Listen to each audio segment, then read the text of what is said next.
Bismillahirrahmanirrahim. Assalamualaikum warahmatullahi wabarakatuh. Perkenalkan, nama saya Anissa Angelina Vita Marisa dengan NPM 202151066 dari kelas 2020B. Video ini merupakan tugas dari mata kuliah Seminar Pendidikan Matematika dengan dosen pengampu Bapak Dedi Nurjamil SPD MPD. Hakikat kemampuan berpikir logis matematis dan gaya belajar siswa. Yang pertama, hakikat kemampuan berpikir logis matematis. Pengertian menurut para ahli. Kemampuan berpikir logis matematis adalah kemampuan berpikir seseorang dalam menggunakan logika, angka, serta penalarannya, sehingga seseorang yang menguasai kemampuan ini mampu dan terbiasa untuk berpikir secara runtut, nalar, dan konsisten, menurut Wulandari dan Padmahanik tahun 2020.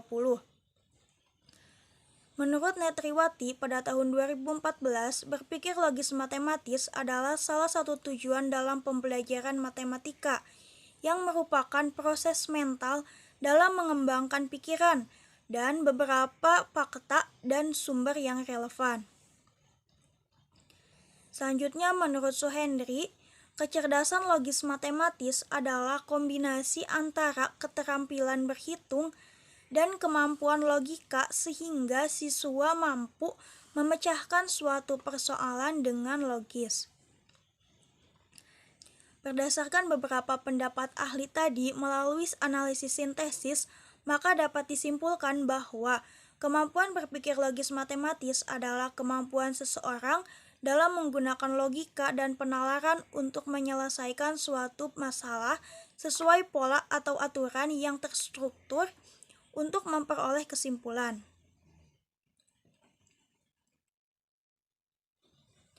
Indikator berpikir logis matematis menurut Lestari.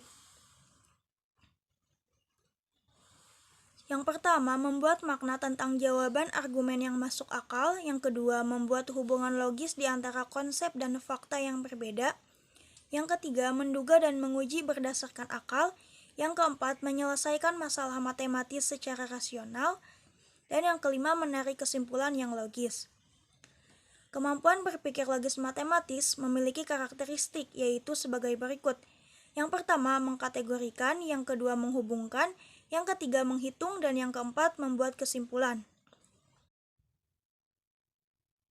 Untuk mengukur kemampuan berpikir logis matematis siswa, tentunya diperlukan sebuah indikator untuk dijadikan pedoman pengukuran.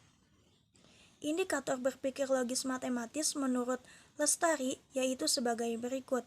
Yang pertama, membuat makna tentang jawaban argumen yang masuk akal. Siswa mampu memahami maksud dari soal yang diberikan dan menyebutkan seluruh informasi dari apa yang diketahui dari soal, atau mampu merumuskan pokok-pokok permasalahan. Yang kedua, membuat hubungan logis di antara konsep dan fakta yang diberikan. Siswa dapat merencanakan penyelesaian soal yang diberikan dan dapat mengungkapkan secara umum semua langkah yang akan digunakan dalam menyelesaikan soal yang diberikan.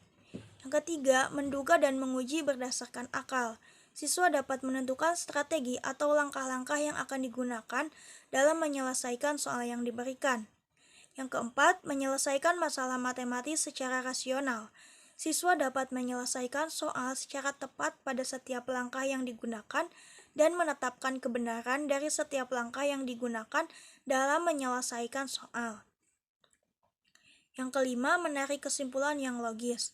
Siswa memberikan kesimpulan dengan tepat pada tiap langkah penyelesaian dan dapat menyimpulkan dengan tepat pada hasil akhir jawaban.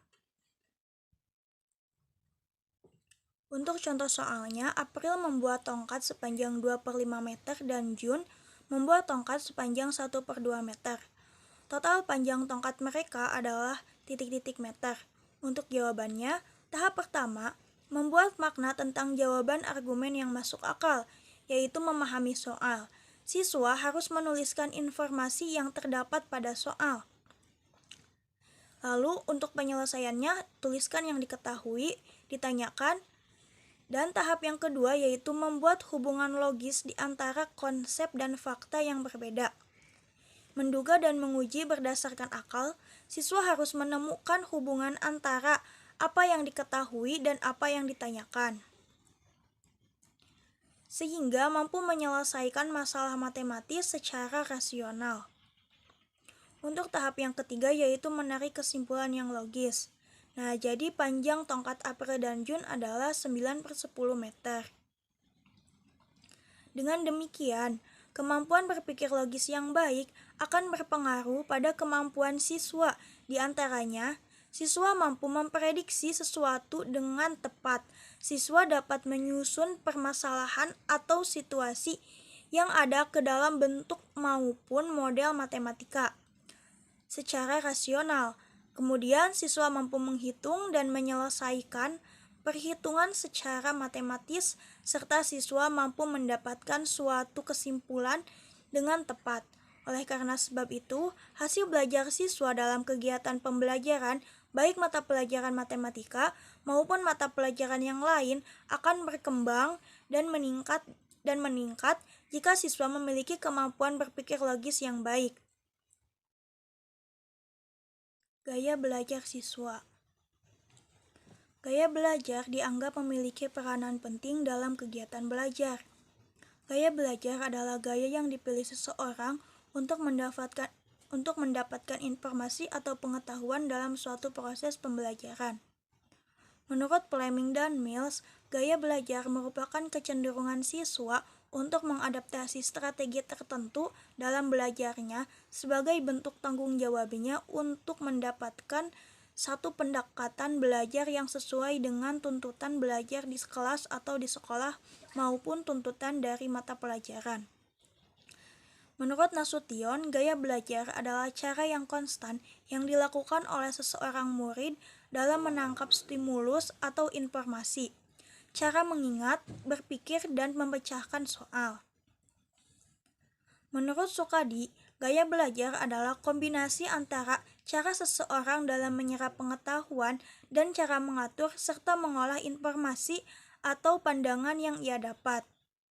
Berdasarkan beberapa pendapat ahli melalui analisis sintesis, maka dapat disimpulkan bahwa gaya belajar siswa adalah cara seseorang untuk memperoleh informasi atau pengetahuan dan mengolahnya dalam proses pembelajaran.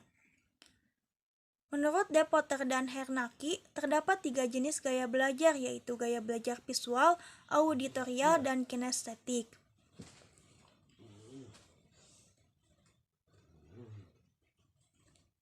Indikator gaya belajar visual, belajar dengan visual dan berarti individu tersebut lebih mudah memahami pelajaran dengan melihat bahasa tubuh atau ekspresi wajah, membaca dan menulis.